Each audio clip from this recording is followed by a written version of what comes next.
लिन ने तुरंत उसके हैंड्स पकड़ ली और अपनी डोमिनेंस दिखानी शुरू कर दी।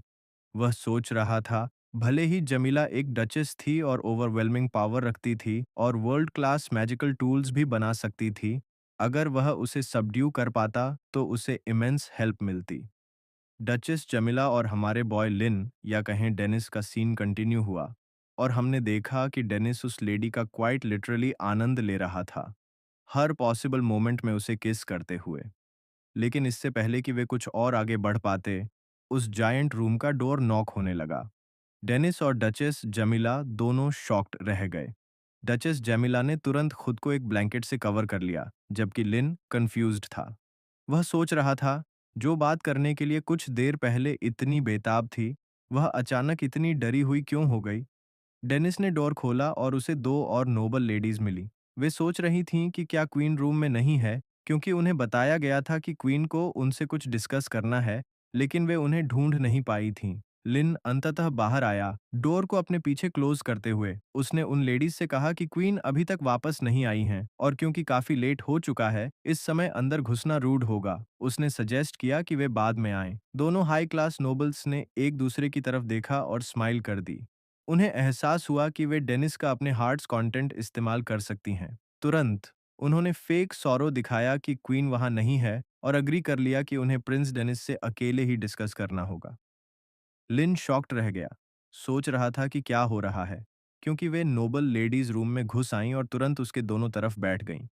वे हंग्री प्रेडेटर्स की तरह उसके 6 पैक एब्स को टच करने लगीं। लिन सोच रहा था, क्या उनके पास वाकई कोई इंपॉर्टेंट मैटर डिस्कस करने को है या वे बस फन करना चाहती हैं। प्रिंसेस ने अभी भी आर्ग्यू किया कि उनके पास डेनिस के साथ डिस्कस करने के लिए एक इंपॉर्टेंट मैटर है, लेकिन लिन स्टन्ड रह गया जब उसने देखा कि वे कुछ भी नहीं पूछ रही हैं, बल्कि सिर्फ उसके पैंट्स खींच रही हैं, भीतर की सख्ती को बाहर लाने की कोशिश कर रही थी। इधर डचेस जमीला दूसरी नोबल लेडीज से शॉक्ड और जेलस हो रही थी, जो खट्टे मूली की तरह उसके स्पेशल टाइम में इंटरप्ट कर रही थीं। लेकिन सडनली डोर फिर से नॉक हुआ और इस बार क्वीन की यंग सिस्टर बाहर से क्वीन को पुकार रही थी, सोच रही थी कि क्या वह अंदर है। हमें पता चलता है कि सभी लेडीज जानती थीं कि क्वीन वहां नहीं है। वे सिर्फ अपने अपने फन के लिए डेनिस से मिलना चाहती थीं।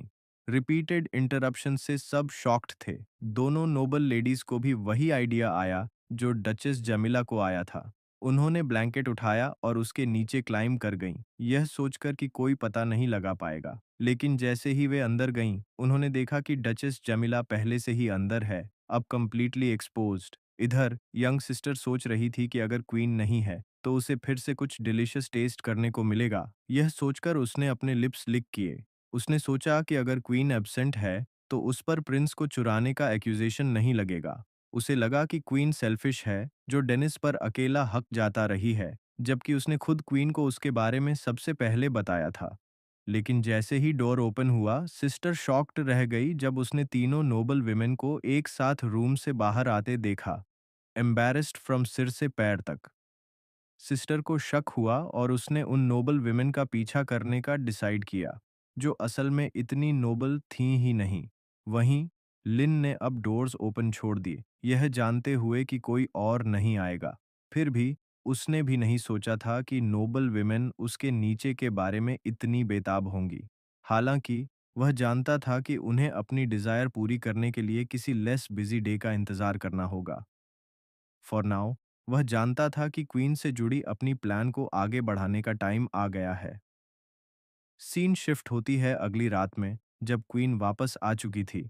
हमने लिन और क्वीन के बीच एक पैशनेट वर्कआउट सेशन देखा। जैसे ही वे बार बार फ्रिक्शन के साथ मूव कर रहे थे, लेडी ने खुद को सॉफ्टन कर लिया, जबकि डेनिस ने उसके चीक्स टच करते हुए एक्सप्लेन किया कि उसके पास किंगडम के फ्यूचर से जुड़ा एक इम्पॉर्टेंट मैटर डिस्कस करने को है। क्वीन ने इमीडिएटली सोचा, क्या डेनिस ने इस तरह के इंटेंस एक्सरसाइज के दौरान इस तरह की मैटर्स के लिए कोई बेटर टाइम नहीं चुन सकता था। लेकिन लिन रिगार्डलेस कंटिन्यू करता रहा, एक्सप्लेन करता रहा, जबकि वह ब्लश कर रही थी और लिसन कर रही थी। उसने उसे बताया कि उनकी किंगडम की स्ट्रेंथ कमजोर हो रही है और उन्हें अपनी नेशनल पावर को स्ट्रेंथन करने के लिए मैजिक टूल्स के मास प्रोडक्शन के लिए अपोलो फर्नेस को रीस्टार्ट करना चाहिए। क्वीन शॉक्ड हो गई, अचानक होश में आते हुए। वह जानती थी कि फर्नेस को रीस्टार्ट करना इजी नहीं होगा। उसे सालों से सील कर दिया गया था। More over, magic tools forge करना सिंपल नहीं है। इस प्रोसेस के लिए मैजिकल रिसोर्सेज, एन्चांटिंग और सक्सेस के लिए नोबल डीटीज के ब्लेसिंग्स की ज़रूरत होती है। क्वीन जानती थी कि मैस प्रोडक्शन के लिए पूरे नेशन को मोबिलाइज करना होगा, लेकिन क्योंकि नोबल्स और कॉमनर्स इतने लंबे समय से कंफर्टेबली रह रहे हैं, वे आलसी हो गए हैं और वर्क करने को विलिंग नहीं है। वह यह भी जानती थी कि एक न्यूली सीटेड क्वीन के तौर पर वह इतना बड़ा आदेश इशू नहीं कर सकती, वरना उसे डर था कि वह पीपल का सपोर्ट खो देगी। तब डेनिस ने फिर से बात शुरू की। जैसे ही क्वीन शांत हुई, उसने एक्सप्लेन किया कि कॉमन पीपल के रिगार्डिंग उसके पास एक मेथड है। वह जानता था कि किंगडम के सभी ड्वार्व्स अल्कोहल के एडिक्टेड हैं, इसलिए अगर वे फॉर्जिंग में पार्टिसिपेट करते हैं तो उन्हें डेली कोटा में फ्री हाई क्वालिटी वाइन का प्रॉमिस दिया जा सकता है। ऐसी वाइन के लिए वे ग्रेसली एफर्ट डालेंगे क्योंकि इसकी कॉस्ट उन्हें कुछ भी नहीं आएगी। डेनिस क्वीन के पीछे मूव हुआ, उसकी मसाज करते हुए एक्सप्लेन किया कि यह मेथड न सिर्फ पीपल के प्रति उसकी कंसर्न दिखाता है, बल्कि उसे अपनी ओन प्रेस्टीज एस्टैब्लिश करने में भी हेल्प करेगा, जो कि एक गुड थिंग है। लिन जानता था कि नोबल्स के लिए क्वीन उन्हें उस पर छोड़ सकती है, क्योंकि वह अपने इंटेंस वर्कआउट्स से उन सभी को हैंडल कर सकता है। क्वीन ने हर मूवमेंट का आनंद लिया। सरप्राइज थी कि उसका न्यू प्रिंस डेनिस उसकी इतनी केयर कर रहा था, जबकि उसे बार बार इतना प्लेजर भी दे रहा था।